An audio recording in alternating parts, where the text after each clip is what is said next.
Where on the third dimension, we're stuck in linear time on one chip. In the fourth dimension, you could move between all of these different times. Today, I'm going to explain what it's like to live in the fourth dimension using Pringles. Here's my disclaimer. I am not a scientist. I'm a dream worker, and this is information that I got from a dream, although I feel like it makes a lot of sense. So that is the topic of today's video. Hello dreamers, my name's Lisa and I'm the Dreamwork coach. I have mentioned many times in the past just how powerful dream incubation can be.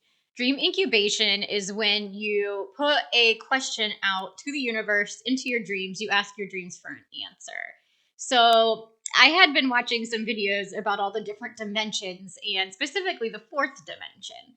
And I just could not wrap my head around what it might be like to live in the fourth dimension.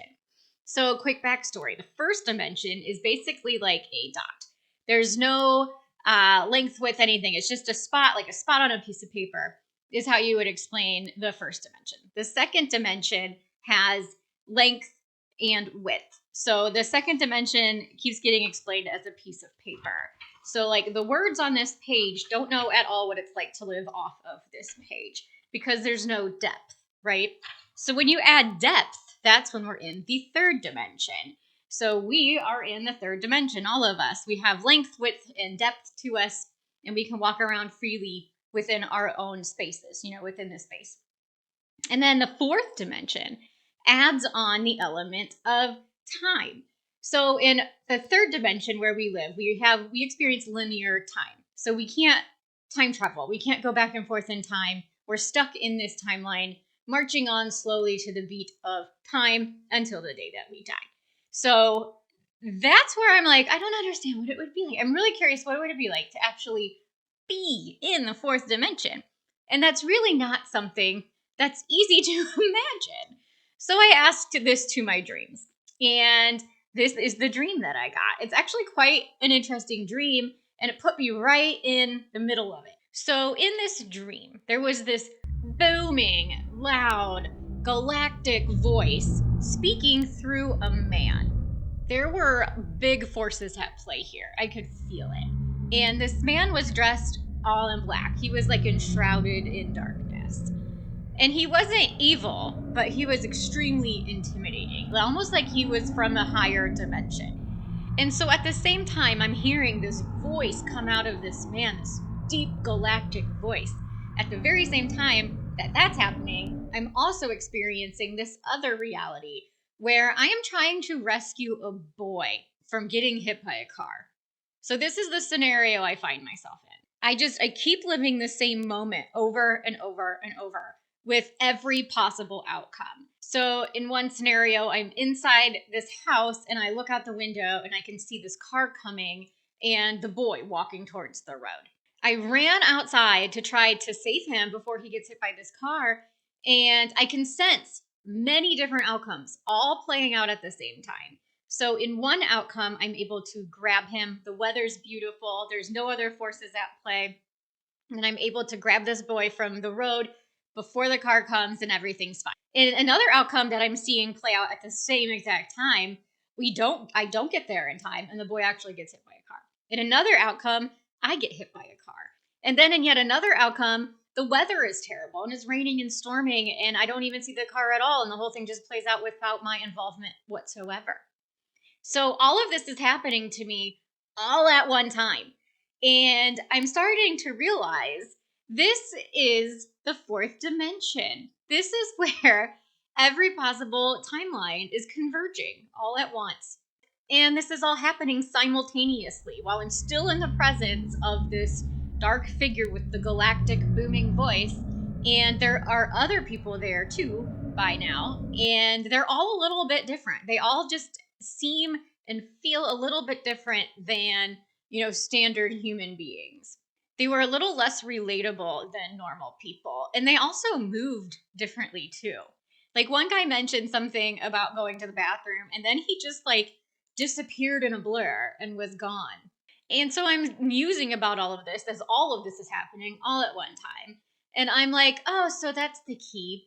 Like when the guy moved in a blur and was just gone, I was like, so that's how you travel here. You just think about it and you're there.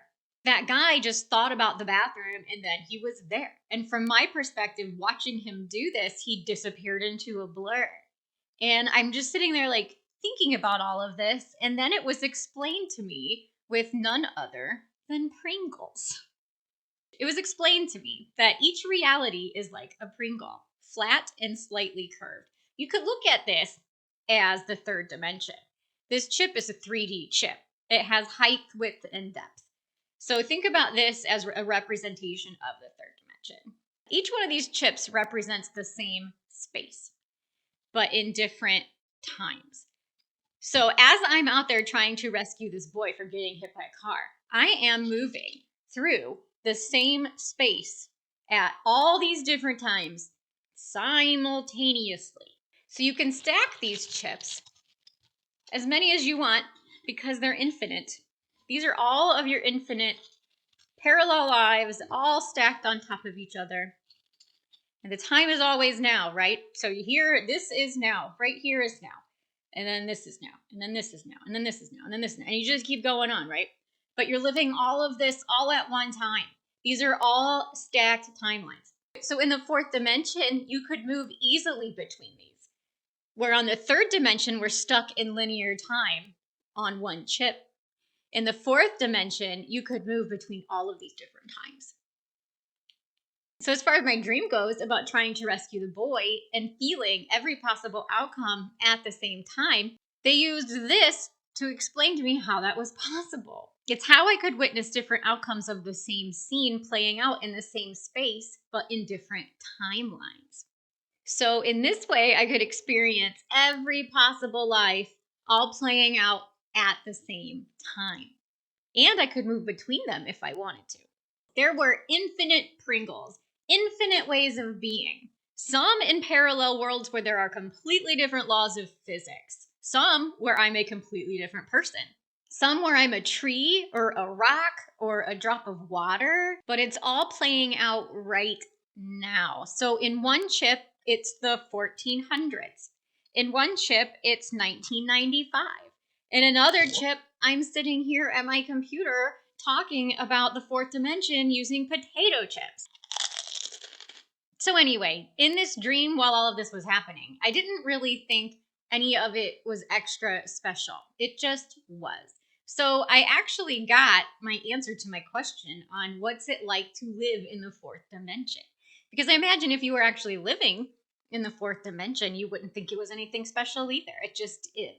There wasn't really any sort of resting point, though. It was like I just kept moving and moving and moving, bouncing around trying to save this boy, and there was never really a time to rest. Everything just kept happening. So much stuff was happening because it's like a bazillion lifetimes all happening at one time, and you're able to experience all of them all at one time. So I was thinking, like in the third dimension, where we are, everything is much more stagnant. Everything is much more restful and mindful. It's more consequential too.